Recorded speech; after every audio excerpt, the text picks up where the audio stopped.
Good morning class 7। This will be your 6th lecture. बेटा ये आपका 6th लेक्चर है जिसमें हम इम्पोर्टेंस ऑफ फोटोसिंथेसिस पढ़ने जा रहे हैं कि भैया फोटोसिंथेसिस इम्पोर्टेंट क्यों है। चलिए, तो photosynthesis enables the green plants to make their own food. तो फोटोसिंथेसिस की हेल्प से आपके ग्रीन प्लांट जो होते हैं वो अपना खुद का खाना बना सकते हैं। ठीक है, in the absence of photosynthesis there would not be any plants. तो अगर फोटोसिंथेसिस नहीं होगा तो फिर प्लांट्स एग्जिस्ट ही नहीं कर पाएंगे, क्योंकि अगर प्लांट्स अपना खाना नहीं बनाएंगे तो फिर how will they nourish themself, मतलब वो ग्रो कैसे करेंगे, वो आगे के काम कैसे करेंगे, है ना। मतलब उसमें लीव्स कैसे आएंगी, उसमें फ्रूट्स कैसे आएंगे, तो वो सब कुछ में फोटोसिंथेसिस बहुत इंपॉर्टेंट रोल प्ले करता है। ठीक है, food made by plant is used for their own growth and repair of worn out sales. तो जो भी फूड बनता है प्लांट्स में वो उनकी खुद की ग्रोथ और उनके जो सेल्स खराब हो जाते हैं, जो सेल गिरने लगते हैं, उनकी भी रिपेयर करने में यूज होता है। All living organism depend directly और indirectly on the food synthesized by plant. तो जितने भी लिविंग ऑर्गेनिजम्स हैं वो कहीं ना कहीं प्लांट्स पे डिपेंडेंट हैं फॉर देयर फूड। ठीक है, या तो वो डायरेक्टली डिपेंडेंट होंगे, डायरेक्टली एज इन वो डायरेक्ट प्लांट्स खा सकते हैं, या फिर वो इनडायरेक्टली डिपेंड होंगे जिसमें कि वो एनिमल्स खाते हैं और जिन एनिमल्स को वो खाते हैं वो वाले एनिमल प्लांट्स खाते हैं। ठीक है, तो इनडायरेक्टली आप कहीं ना कहीं फूड के लिए प्लांट्स पे डिपेंड होते हो। ठीक है, photosynthesis help to maintain the balance of oxygen and carbon dioxide in the air. उसके ऊपर से फोटोसिंथेसिस आपका क्या करता है कि ऑक्सीजन और कार्बन डाइऑक्साइड का लेवल भी मेंटेन करता है इन आवर एटमॉस्फेयर। ठीक है, एटमॉस्फेयर में आपके ऑक्सीजन की बहुत ज़्यादा ज़रूरत है क्योंकि हम सांस लेते हैं तो वी नीड ऑक्सीजन।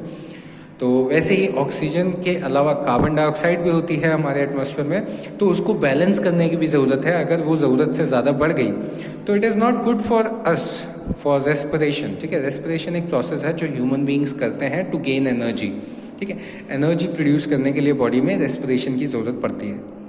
ठीक है, तो अगर हमारे एटमॉस्फेयर में ऑक्सीजन नहीं होगी तो हम कहीं से कहीं तक रेस्पायर नहीं कर पाएंगे। It will be very difficult for us to respire. ठीक है, चलिए, synthesis of proteins by plant. Synthesis मतलब जोड़ना, प्रोटीन्स को कैसे जोड़ते हैं प्लांट्स। चलो, we have learn that during photosynthesis carbohydrate is formed. Photosynthesis के दौरान कार्बोहाइड्रेट बनता है which is made up of carbon, hydrogen and oxygen. तो जो कार्बोहाइड्रेट बनता है वो आपका कार्बन से बना होता है, ऑक्सीजन से बना होता है और क्या नाम है, हाइड्रोजन से बना होता है। ठीक है, तो इन सब की ज़रूरत पड़ती है तब जाके आपका कार्बोहाइड्रेट बनता है। ठीक है, तो ये चीज़ बिना फोटोसिंथेसिस के पॉसिबल ही नहीं है। But we also get protein rich food from plants which are made up of nitrogen. तो एक तो कार्बोहाइड्रेट मिलता है हमें क्यों, और वो कार्बोहाइड्रेट फोटोसिंथेसिस से बनता है। उसके अलावा हमें नाइट्रोजन रिच प्रोटीन भी मिलता है। ठीक है, प्लांट्स के थ्रू। Then how do plants give food rich in nitrogen. But उसका प्रोसेस तो हमने पढ़ा ही नहीं है कि भैया नाइट्रोजन कहाँ से आ गया। ठीक है, फोटोसिंथेसिस में हमने कार्बन, हाइड्रोजन और ऑक्सीजन का मेल या their combination is known as carbohydrate, जो कि फोटोसिंथेसिस में होता है। तो वो तो हमें समझ में आ गया, लेकिन हमें नाइट्रोजन रिच खाना भी मिलता है। मतलब प्रोटीन रिच खाना जो हम बोलते हैं, जो प्रोटीन होता है वो कहीं ना कहीं नाइट्रोजन रिच होता है। ठीक है, तो ये नाइट्रोजन हमें कैसे मिलता है। तो nitrogen is the most abundant gas in the air, but plants cannot use this free nitrogen directly. तो जो नाइट्रोजन है वो हमारे एटमॉस्फेयर में सबसे ज़्यादा है, ये तो आपको पता होगा। ठीक है, हमारे एटमॉस्फेयर में 78% नाइट्रोजन होती है, 21% ऑक्सीजन होती है एंड 1% में रिमेनिंग अदर गैसेस होती हैं। तो ये जो 78% नाइट्रोजन है ये हमें ज़रूरत पड़ती है इसकी। ठीक है, लेकिन जो प्लांट्स होते हैं वो डायरेक्टली इस नाइट्रोजन को यूटिलाइज नहीं कर सकते। तो वो कैसे करते हैं। ठीक है, तो उसके लिए 2 वेज दी गई हैं यहाँ पे, उनको पढ़ते हैं हम। तो they obtain it in 2 ways. The soil has some useful bacteria which convert nitrogen present in the air into nitrogenous salts and release them into the soil.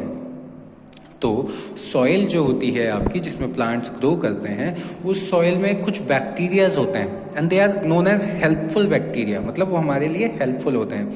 उन बैक्टीरियाज की हेल्प से क्या होता है, वो क्या करते हैं, वो बैक्टीरिया आपकी जो एटमॉस्फेयर में नाइट्रोजन है उसे यूटिलाइज करके उसे सॉइल में फिक्स कर देते हैं, मतलब उसको एटमॉस्फेयर से निकाल के सॉइल में डाल देते हैं, ठीक है। अब उस सॉइल से आपके प्लांट्स उस नाइट्रोजन को ले लेते हैं, ठीक है। This nitrogen is salt dissolve in water inside the soil and this soluble form of nitrogen is observed by the plant along with water through the roots, ठीक है।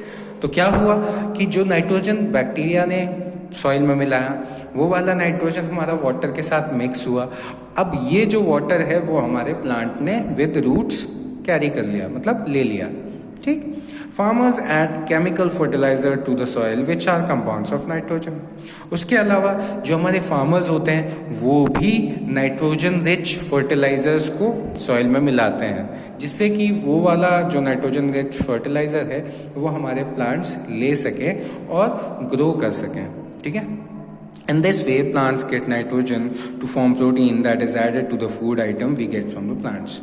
ठीक है, तो इसलिए इस तरीके से नाइट्रोजन जो है वो हमारा फूड आइटम में मिल जाता है, ठीक है। तो ये था कि आपके प्रोटीन्स कैसे हमारे फूड में मिलते हैं, ठीक है। तो इस लेक्चर में बेटा आपका बस इतना ही। नेक्स्ट लेक्चर में हम हेटेरोट्रॉफिक न्यूट्रिशन इन प्लांट्स पढ़ेंगे। Thank you class.